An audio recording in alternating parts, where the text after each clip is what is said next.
نحمده ونصلي على رسوله الكريم اما بعد فاعوذ بالله من الشيطان الرجيم بسم الله الرحمن الرحيم رب اشرح لي صدري ويسر لي امري واحلل عقدة من لساني يفقهوا قولي۔ قالت احداہما، ان دونوں لڑکیوں میں سے ایک نے کہا، یا ابتی، اے ابا جان، استاجر ہو، اس کو اجرت پہ رکھ لیجئے، یعنی ملازم رکھ لیجئے۔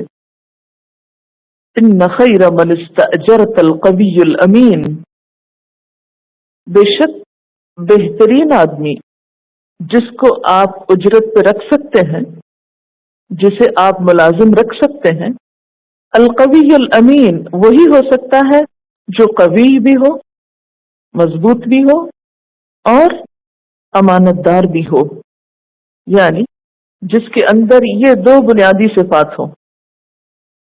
اب سوال یہ پیدا ہوتا ہے کہ ایک بچی تھوڑی ہی دیر میں اس شخص کی یہ دو کوالٹیز کس طرح پہچان لیتی ہے؟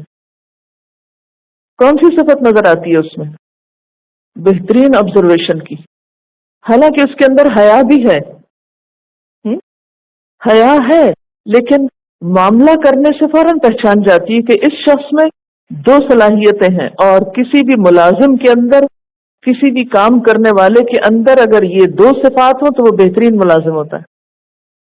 اور پھر آپ دیکھیں کہ بیٹی باپ کو مشورہ دے رہی ہے، اس سے کیا پتہ چلتا ہے کہ ایک عورت ایک مرد کو جو عمر میں اس سے بڑا ہو، تجربے میں بڑا ہو، مرتبے میں بڑا ہو، اس کو مشورہ دے سکتی ہے۔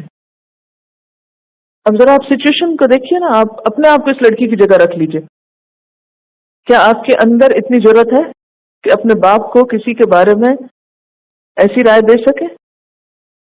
ہاں، دے سکتے؟ نہیں دے سکتے۔ کہاں ہمیں اجازت ہے دینے کی؟ کوئی گنجائش نہیں، اس لیے کہ ہم نے حیا کا مطلب بہت غلط لے لیا ہے۔ حیا کا مطلب ہے حدود کے اندر دوسرے سے معاملہ کرنا۔ ایک اجنبی شخص سے، ایک مرد سے، ایک نان محرم سے جب آپ معاملہ کریں تو اس میں اپنی حدود کو قائم رکھیں، ہنس ہنس کے بیکار کی باتیں نہ کریں، دوسرے کو رجھائے مت، اپنی بیوٹی کو ایکسپوز نہ کریں، اسے اپنے سے اٹریکٹ کرنے کی کوشش نہ کریں، یعنی اس قسم کی حرکات نہیں کرنی چاہیے۔ لیکن آپ معقول انداز میں حدود کے اندر رہتے ہوئے، حرام سے بچتے ہوئے معاملہ کر سکتے ہیں، اور پھر اپنی رائے کا اظہار بھی کر سکتے ہیں۔ ہمارے ہاں تو عموماً یہ سمجھا جاتا ہے نا کہ گھر کے معاملات ہوں یا بزنس کے ہوں یا کوئی اور ہوں، عورت کی حیا کا تقاضا یہ ہے کہ وہ ان میں نہ بولے، وہ کوئی مشورہ نہ دے، وہ کوئی بات نہ کرے۔ یہاں حیا بھی ہے، لیکن معقول آبزرویشن بھی ہے، اچھی سمجھ بھی ہے، اچھا مشورہ بھی ہے۔ اب آپ دیکھیں کہ یہ دو صفات ہیں کیا؟ نمبر 1 القوی اور نمبر 2 الامین۔ یہ دو صفات پیچھے بھی کہیں گزری ہیں، یاد ہے آپ کو؟ یوسف علیہ السلام کے باب میں وہاں کیا تھا؟ یوسف علیہ السلام نے خود کہا تھا، آیت نمبر 55، حفیظ علیم کہا تھا انہوں نے کہ میں حفیظ علیم ہوں، حفاظت بھی کروں گا، جانتا بھی ہوں۔ اور یہاں القوی الامین ہے، وہاں پر کام کی نوعیت مختلف ہے، وہ دفتری کام ہے، اور یہاں بکریاں چرانے کا کام ہے، تو اکارڈنگلی صفات بھی مختلف ہیں، لیکن ایک صفت دونوں میں مشترک بھی ہے۔ حفیظ اور امین آلموسٹ ایک ہی معنی میں استعمال ہوتا ہے، امانت دار مراد ہے دونوں سے۔ اس میں ایک اور بہت اہم بات یہ نکلتی ہے کہ عموماً جس کے پاس قوت ہوتی ہے وہ پھر امانت کی پرواہ نہیں کرتا، وہ اپنے آپ کو عقل کل سمجھ لیتا ہے یا اوور کانفیڈنٹ ہو جاتا ہے، اور نتیجتاً وہ امانت کی صفت سے عاری ہو جاتا ہے۔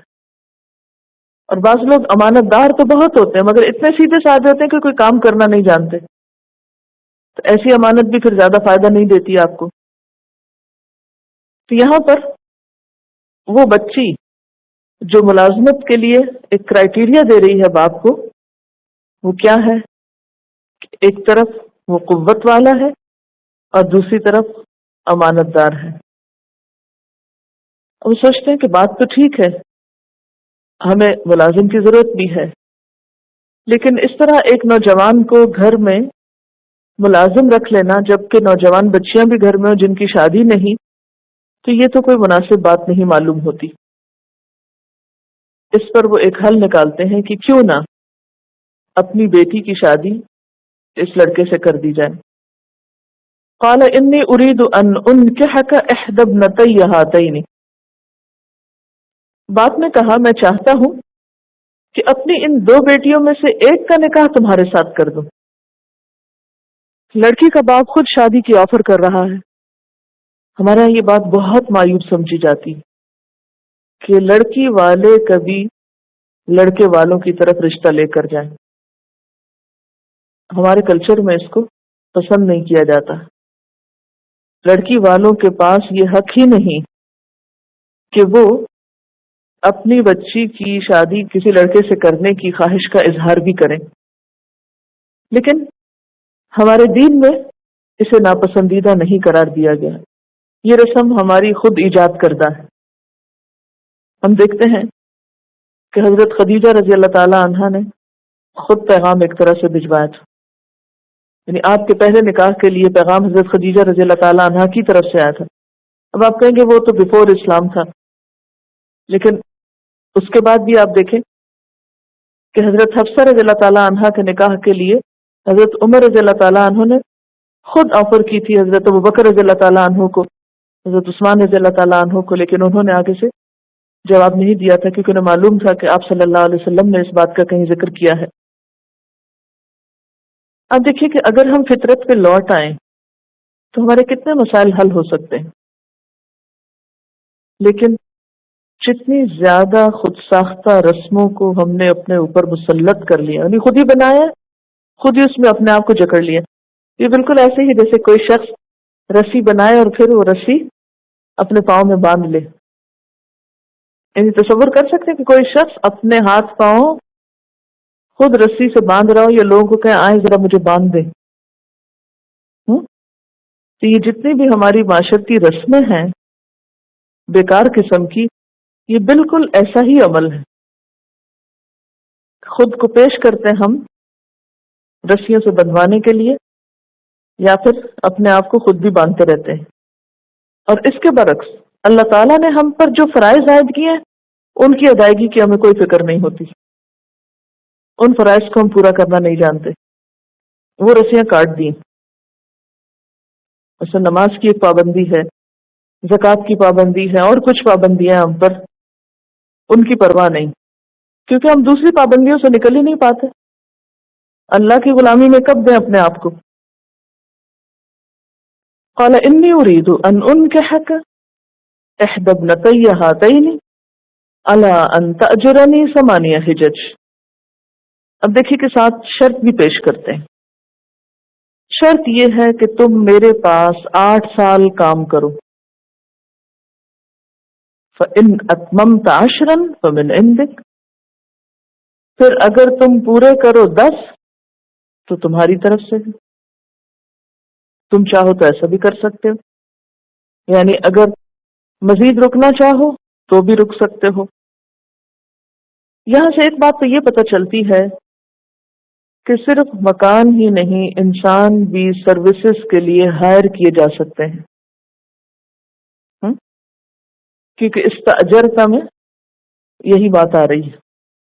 یہاں پر ایک اور اشکال اٹھتا ہے، اور وہ یہ ہے کہ اگر تو یہ مزدوری لڑکی کا حق مہر تھا تو پھر باپ کیوں لے رہا ہے اس کو؟